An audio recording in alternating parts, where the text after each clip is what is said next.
angel or saint, a pure, innocent soul. And I could tell you about him, why I think he's the way he is. It's Allah's mercy. Because he got that burden, he carrying that name. You remember Deen Mohammed. So so I saw him as a gem, as a light, a bright light. And he's holding Dawa, the baby, 1-year-old, and they were to her left at the back, and then to the front there was Mumtaz, my son, Gardner, like an angel, her son, her 2 boys, and hey, they'll do anything to protect their mother. Without a doubt, they love their mother. So, and they daddy too. So, alhamdulillah. So I said, there's another bright light. There's another bright light to the front. Then I thought about it. I said, hey, wait a minute, that's me taking the picture. So there's 2 in the back of her and 2 in the front on the left side. That's me, and I believe Mumtaz. Now, you know what? Mumtaz was to the front on the left side. He was holding Barrett, my son Barack, that I named after the president. Yeah. I'm gonna get to that too. I told the president the first thing he did when he stuck his hand out, I don't know if I was nervous or whatever, but I said, I named my son after I don't know if I was apologizing, but he looked at me and said, that's a good thing. He said it twice, like Deen Mohammed, so I'll get into that. He said, that's a good thing. That's a good thing. I said, all right. And I was thinking in my mind, I said, when I see him, I'm telling him about Barack, and I'm going to tell him I hope he lives up to the next. None of that came out. Alhamdulillah. I saw these 2 beautiful sisters standing in, I think they right here. They were one was standing to my wife's right in the back, and the other one was standing to her right in the front. So I said, you know what? I said she does look like a diamond. A diamond has these bright lights that sparkles, and it sparkles from all sides.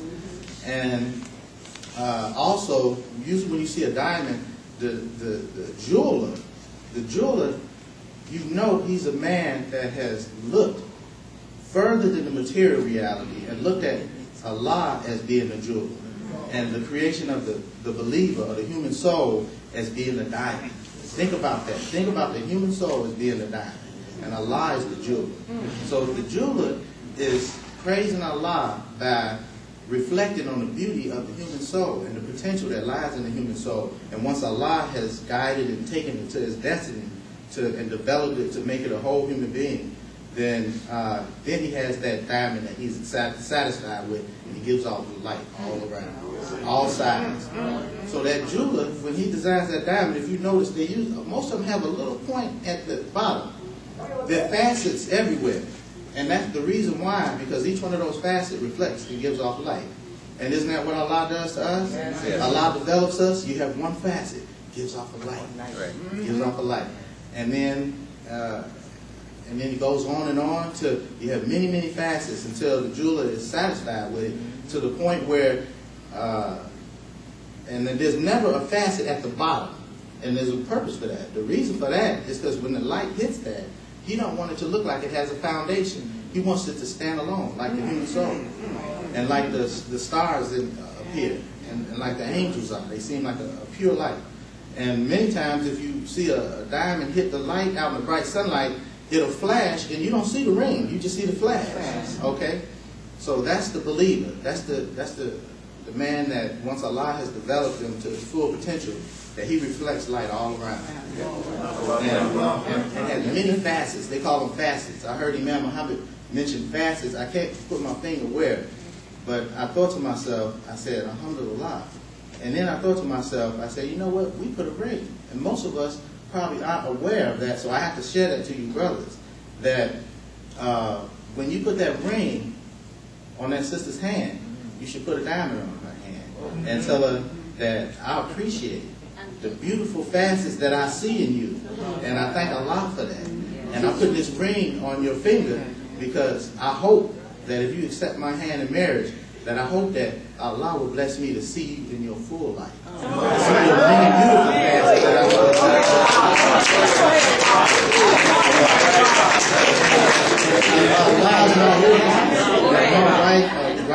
Robin Muhammad, she don't stop. The more love and the more she loves Allah and devotes herself to the role that Allah has given her and blessed her with, the more facets she appears to develop, and the brighter her light gets, and the higher I see her. I'm laughing at myself. I'm laughing at myself for getting choked up.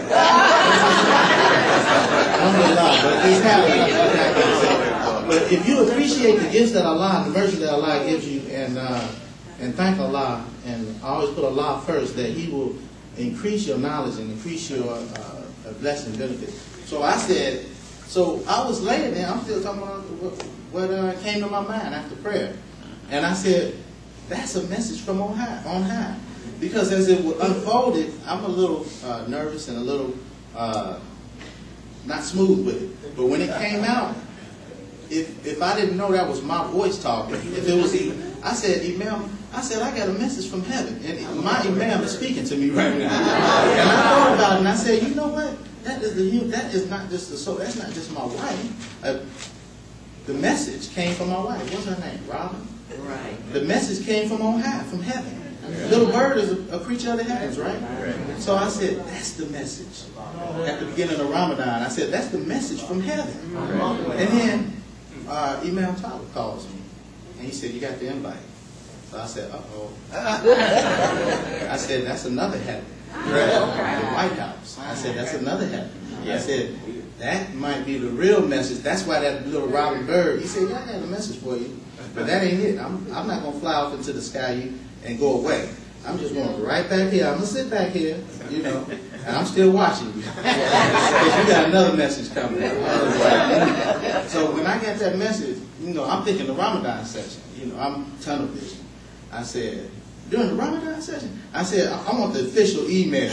I want to see it come from the White House. I said, it better not be messing with my Ramadan session. Imam Deen Mohammed's Ramadan session. I said, okay. I said, well, I'm going to when did it start? I'm going to Detroit. So I drove here, knowing that I had to go right back out. And I said, alhamdulillah, I wasn't satisfied knowing that I was leaving. But there ain't nothing in the world that would have stopped me once that email came. Then I told my wife, whole different spirit. It's kind of like how my dad used to do. When he thought you was guilty, you thought the judgment was about to come down. Then if something show him, hold on, okay.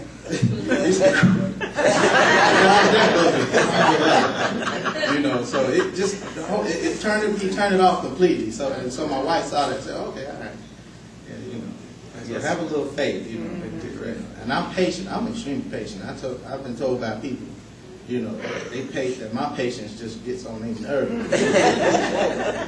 I stop the world. You know, the world stopped turning because I'm, you know, stubborn. Stubborn, I say it that way. Some people see it as stubborn, but I see it as patient. Alhamdulillah. So, yeah. And also, I see our president, Barack Obama. And I told him, I think I mentioned some of this, but I've been saying it all weekend. I said, Imam Deen Mohammed. And it's something, when you hear something, I got a message from his assistant saying that he was close to my father. He was very close to him. But when he look you right in the eyes and say it to you, then it just hits you. So, alhamdulillah, I was telling him, I had the opportunity to, you know, we ate dinner. I skipped going into the White House. We came in with the invitation, went to the checkpoint. Kind, gracious. Even with the high level of security, Allah's my witness. You'd have thought you was visiting one of your relatives' house or some guest that invited you and you were honored guest. They were so kind, so polite, so respectful. And I'm looking, you know, at the last check we went through, there was actually a metal detector like at the, but it was so relaxed. The security people would act like it has the environment in that White House that's his home. He actually mentioned, he said that I work downstairs and then I go upstairs in the evening. I live upstairs. Right. But the staff there, they act like they're at home. They're more relaxed. His assistant, Paul Montero, when I saw him in the White House, looked like a different person. I don't know if it was a haircut or what. He was so relaxed and he was so comfortable and happy. Alhamdulillah. So I want to go back. I hate chopping up stories. I can't tell the story. You should see me with my wife. I bug the heck out of her. She said, man, just get to the point. I'm the same way with my son.